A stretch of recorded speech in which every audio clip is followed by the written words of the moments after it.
Hello!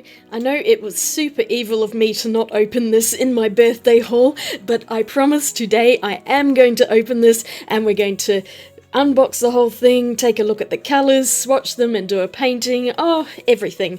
So let's get into it!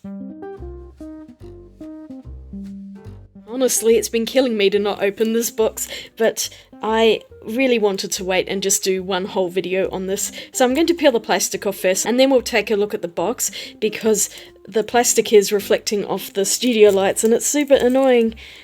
But I thought I would show you it in all its shrink-wrapped glory.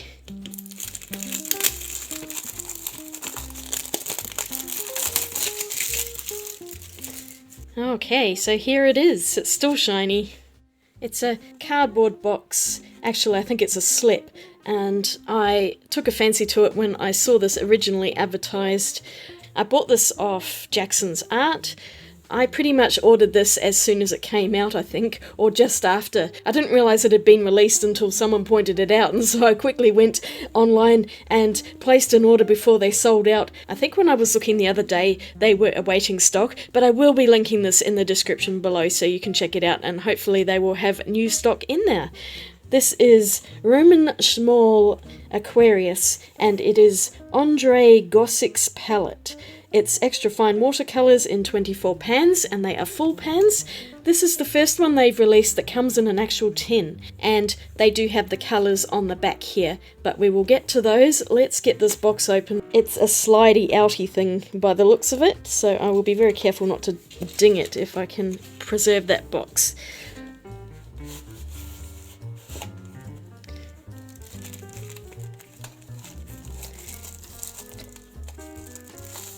So here we go, and I've probably already got a thumbprint on it. Not too bad. It's a pretty much standard metal palette that you get in other companies, and you can buy these empty as well. It's enough to hold 48 half pans, usually 52 if you can squeeze a few extras in there. Well, that's nice. It comes with a swatchy card. I was thinking I was going to have to make my own. I didn't realise there was one in here, and that is definitely watercolour paper. Yay! So I'll be swatching on this. And let's open up this part. Okay, interesting. I thought they might be wrapped because a lot of them usually are, and you can see that they have actually moved a little bit in transit. So I haven't touched this. This is exactly how it came, and they have slid around a bit. And what I'm seeing, which is what usually happens, is that you can fit quite a lot more than what they fit in. So it does say a 24 pan palette, but they look to fit an extra pan in here. So if I scooch them all to one side. Okay, so these are quite tightly in there. So I don't know if they slid around in transit or if this happened at the other end. They do look hand poured for sure. I'm pretty sure that they are in the same order in the tin as they are on the back of the box. But I've pulled one out, and I'm not going to lie, I am kind of disappointed. There are no markings on the little pans themselves, so I have absolutely no idea. I'm totally guessing that these are in the right order, and I am going to end up writing the numbers on these with the pen just so that I don't get confused by them. But see, most companies print the number on there when you buy them in a set like this, so yeah, it is lacking in that respect. I feel like I'm dumping on this already, and I haven't even used it yet, so I'm going to quit whinging and I will get painting with these because that is the real test. But as you can see here, I have pushed them all to one side, and that's easily going to fit another 4 pans, so I might end up getting some extra colours in the future just to add in here and have a really full set. In all of my excitement and infinite wisdom, I forgot to write the names of the colours on the swatch card until much later, so at the end of this video I will be showing it with the labels on there, but for now I'm just going to read them all out. So this first one that I just painted is Quinothalone Yellow, and that is pigment number PY138. Slightly cooler to mid-yellow, a little bit opaque. And the following one here is Nickel Azo Yellow PY150. Absolutely stunning one, so transparent, and it is one of my absolute favourite yellows. The next one I'm painting out now is Transparent Pearl Orange, P071. That's also obviously transparent as well, and I noticed when I was painting them that almost all of these colours are single pigments, which is fantastic. The next one here is Permanent Alizarin Crimson, PR176, and is quite a deep red colour. I do like this one very much. I always go for an alizarin crimson. A warmer red here is Pyrrole Red, PR254, really bright fire engine red, and I love this colour very much. You can see it's quite opaque there as well. So for all of my complaining about things moving about in transit and not being wrapped, these paints are absolutely stunning. They re-wet like a dream. I mean, there was no effort whatsoever to get that pigment to come off onto the brush, and that quinacridone magenta PR122 is one of my all-time favourite colours as well. I just love it. It's such a great pigment, and it's about the pinkest colour you can get that's actually light fast. At least I understand it to be. Quinacridones are pretty good in that respect. So the next line here are lovely brown earth colours, and this first one is a little bit of a lower tinting strength. It is Venetian Yellow Earth PY43. I'd say it's a completely natural pigment and is closer to a raw sienna than to a yellow ochre, but I like the colour. I think it's lovely. By comparison, this transparent oxide brown PR101 is very vibrant and is always a brown that I gravitate to because I like bright saturated colours. The next one here is Burnt Sienna Mont Amiata, and this is PBR7, so it's a natural one. You can see it's lower tinting strength again. Quite often burnt siennas tend to be, but it's a really useful colour for natural surroundings and does look more natural than some of the transparent browns. Speaking of which, this one is transparent brown, PBR23, and a nice vibrant one. Then we get to a couple that are really opaque. This is Indian Red PR101. It's very intense, and you can see it covered that number immediately, so I had to wet it again to lift some of it off so I can see what the number is, so I don't forget when I go to label my pans. And this other one is Hematite Violet shade PR102, also very opaque. I don't know that I've ever seen this colour in other brands. Maybe I have, but I think it's been called a different name. Kind of looks like a Caput Mortuum colour. Now we get back to some really bright ones, and this is Cobalt Sea Blue PB28. Absolutely stunning. One of my most favourite colours in this entire palette. I mean, just look at it. It's so beautiful. And it does granulate quite a bit, I think. I forgot to look up the granulating information because there's nothing on the box, but if I can find a page link, I'll put it in the description below.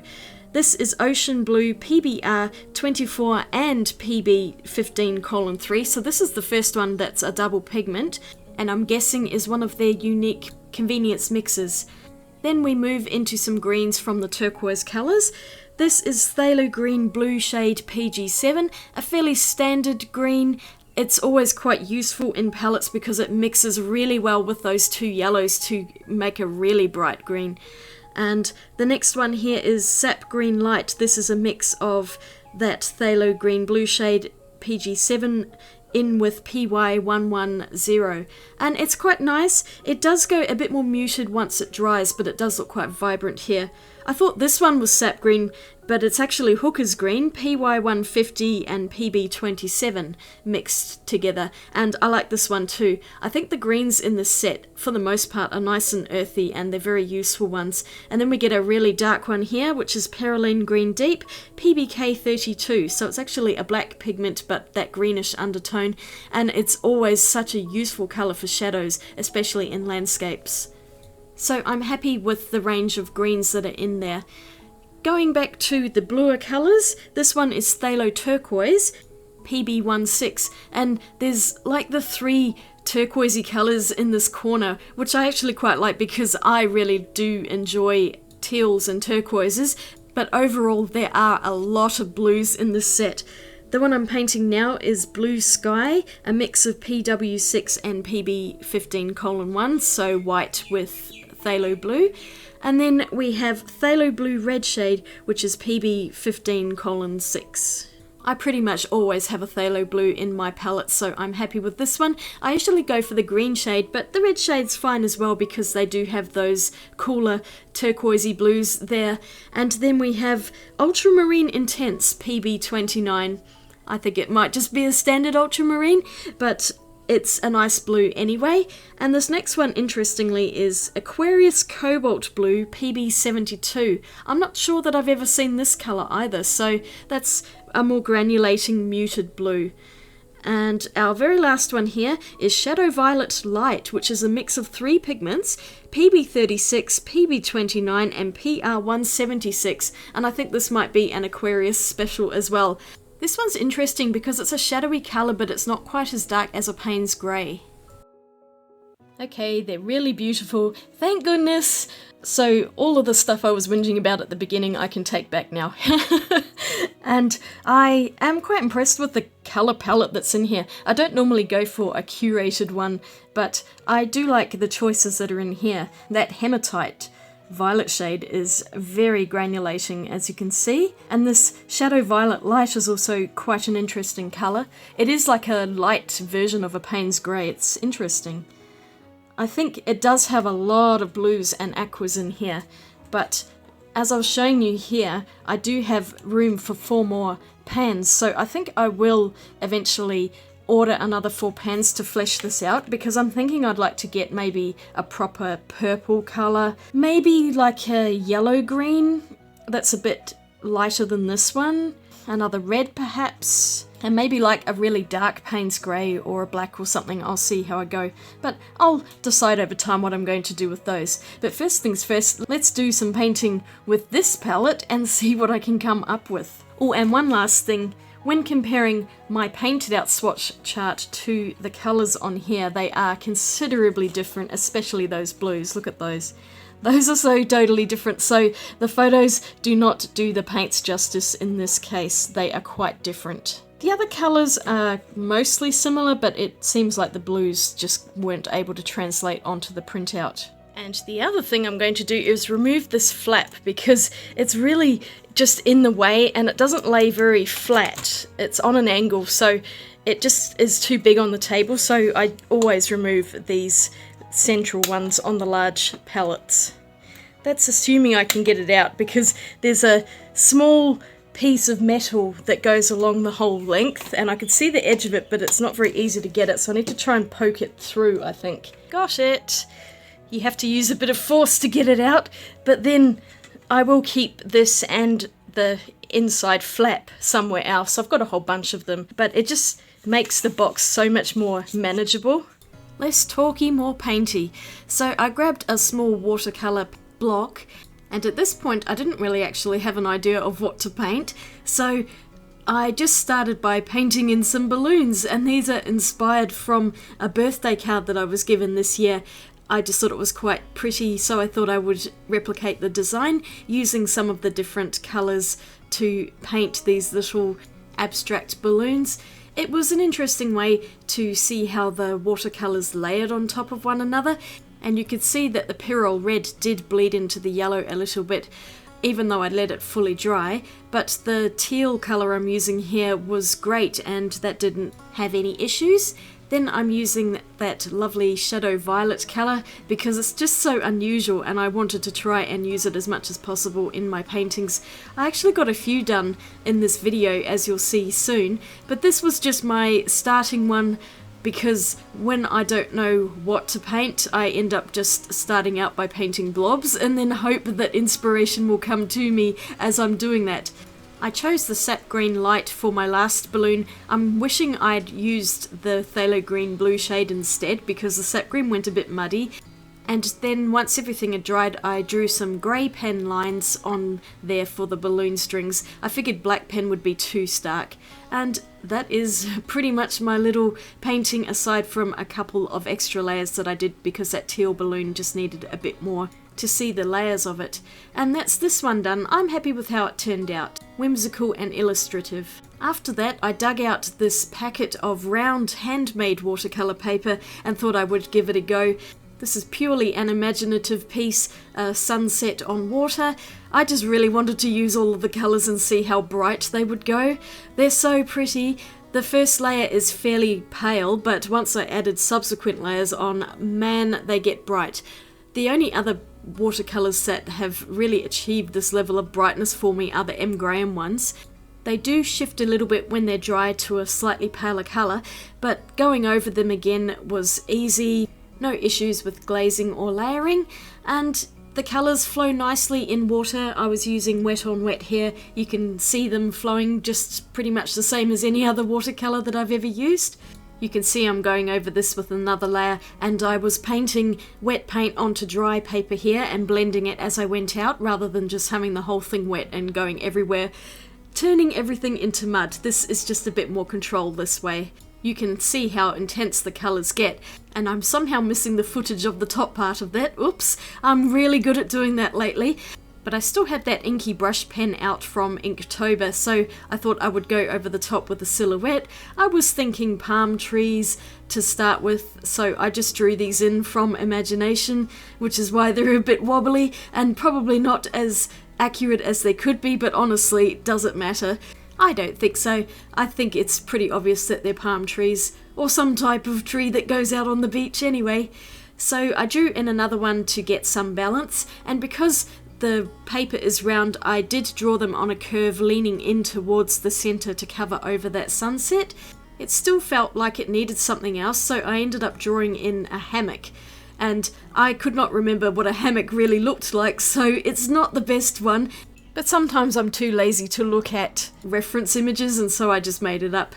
And I added in some ground at the bottom so that everything wasn't floating in mid-air. And I just love how bright this piece is, finishing it off with a tiny bit of white highlight from my favourite gel pen. And here we have a really bright, colourful piece from imagination. I love those colours. So I enjoyed using the round paper so much, I decided to get out another sheet. We'd just been for a walk around the neighbourhood, and a lot of the eucalyptus trees are in flower at the moment, so I was inspired to draw a few of those. This is pretty much an imagination piece as well. I did take a look at some of the flowers online, but really I just made it up and drew in some leaves around it. I used some of the earthier colours in this one, so it is a bit more muted than my previous painting, but I really love that Perylene green deep for those shadowy areas. It was easy to get a lot of value range with the colours in this set because there are some darker ones mixed in with the lighter, brighter colours, and because they're so vibrant, it's easy to water them down and make a huge range just in one of the colours. And this was a good chance to use that lovely quinacridone magenta for the flowers. I mean, usually they're not quite that bright, but that's okay. In my painting they are. And I was using the magenta pretty much straight from the palette and onto the painting. I left my flowers fairly loose and I wasn't trying to get in every single frond on them, but I think they turned out relatively okay. I probably could have spent some more time getting some details on them, but I just wanted to leave it as more of a loose abstract piece. And I added in a few leaves to just follow that circular design. So this is nothing super accurate, but I do quite like how it turned out in the end. I also felt it was a bit bare, and so I did add a background into this. I think I used that sky blue colour, so the blue mixed with white, and this made for a slightly less intense background than using the phthalo blue would have, because phthalo blue gets out of hand very quickly.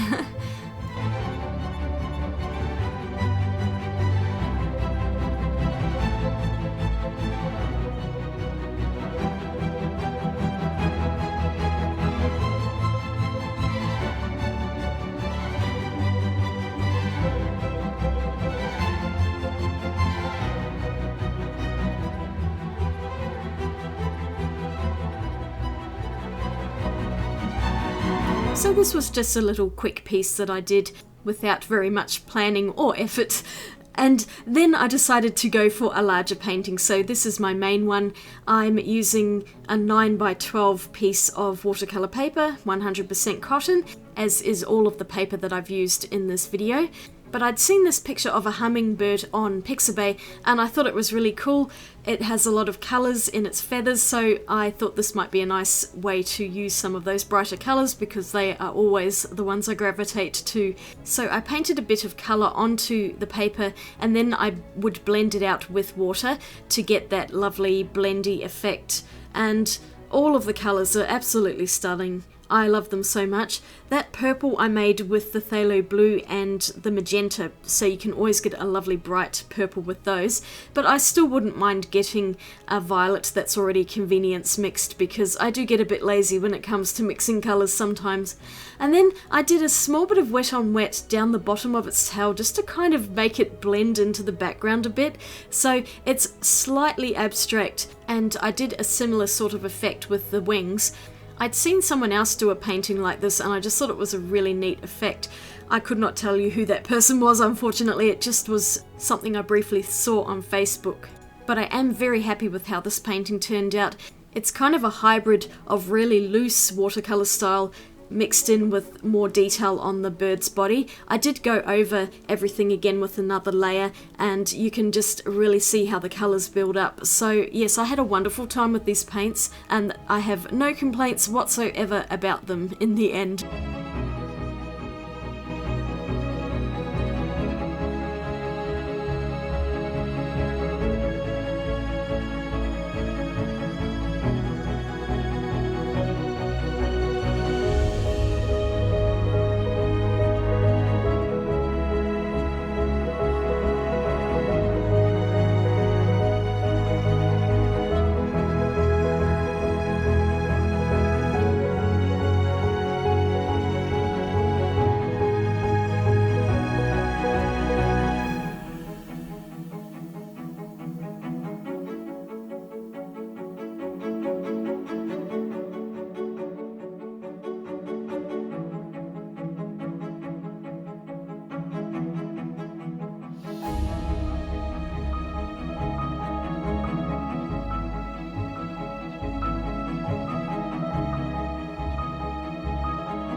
I think I'll call that painting session done. I got quite a lot finished in the end, which I'm pleased about. So we had these little balloons, which are pretty average, but at least it got me started because I was stuck and couldn't think of anything. Sometimes the best way I find is to just start something, even if it's nothing major. If you can just paint some circles of colour on a page and then it will start to help unleash the creativity within. And then I painted these two circles, mostly from imagination. I really like how bright this one turned out. The colours are so intense. And this one's just a little bit more of a random Australian pattern. And then I have my largest piece, which is this hummingbird. And I'm really liking how this one turned out. I like that I didn't do too much to the background, but I added something just because it was looking really plain in this area in particular. So just adding a few flicks of paint on there to let them disperse out has just given it a bit of a background, and the tail looks a little funny, but I do like the concept of just letting the paint go loosely out onto the paper. So that's just a bit of a wet on wet technique that I like to play around with every so often. It's not always successful, but it can look pretty effective and give some really just interesting results to a otherwise fairly simple painting. And here's another look at the swatch card, which I've actually managed to label now, and I've got all of the pigment numbers here. Here is the paint palette. Now, quite messy, and you can see I managed to get some green on the yellow. I always do that. It's so annoying, and then it never comes off. But I am going to look around and see if I can get 4 more colours to fit into this palette, because I just enjoy filling it up. May as well, since the space is there. So my conclusion after using Roman Szmal Aquarius watercolour paints for the first time is that I really love them. I think they are incredibly beautiful, and all of the colours in this palette are lovely. So I highly recommend it if you want a really lovely bright palette, but also one that does include a lot of browns and quite a few greens in there, so there is range for brightness all the way over to more muted colours.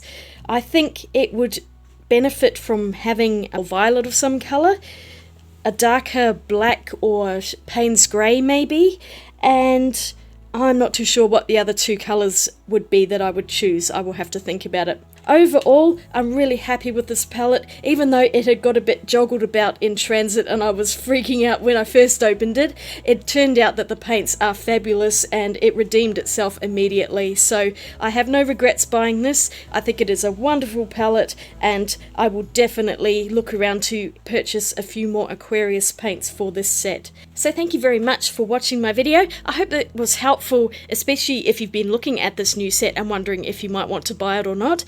So if you enjoyed this video, don't forget to give it a thumbs up, and also don't forget to click the subscribe button if you want to see more arty videos. I do lots of watercolours and coloured pencils and anything art related really, so it's a bit of a variety here, and I do post regularly as well.